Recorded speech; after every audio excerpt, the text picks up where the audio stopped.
What you're gonna need is a blank piece of paper and some things around the house that you can trace. And what I'm gonna do is I'm gonna start in the middle. I'm gonna work with the biggest shape and work to my smallest. And I'm just gonna take a pencil and I'm gently going to trace my shapes.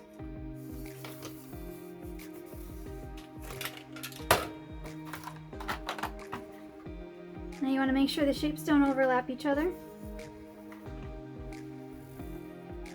Geometric shapes are also going to work the best. So I have a circle and a square. Now I'm going to take a ruler and I'm going to start creating. I'm going to put a little dot in the middle. You could even do an even smaller circle. Let's do a smaller circle in the middle. You want essentially a little dot in the middle of your composition. And I want to create rays that go all the way through. I'm just going to do that so I can mark. And it's up to you how many you want to do. But you are going to need an even number of lines. You can make them really small and close together, or you can make them far apart.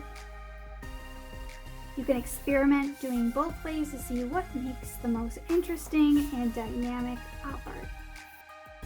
So I'm going to count. Remember, we need an even number of lines. 1, 2, 3, 4, 5, 6, 7, 8, 9, 10, 11, 12. So I'm going to put 2 more lines to make it an even 14. All right, now it's time to color.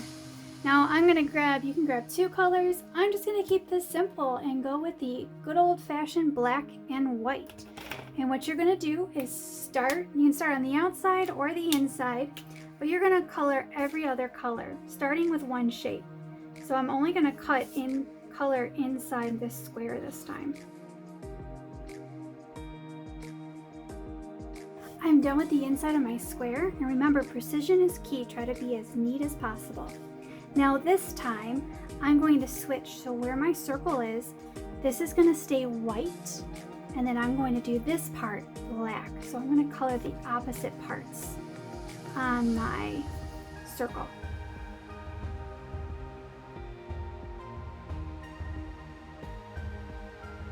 Now for my final one, you could probably guess what I'm going to do. This part's going to be black, this part's going to stay white. So I'm going to do the opposite, kind of like you're making an abstract looking checkerboard.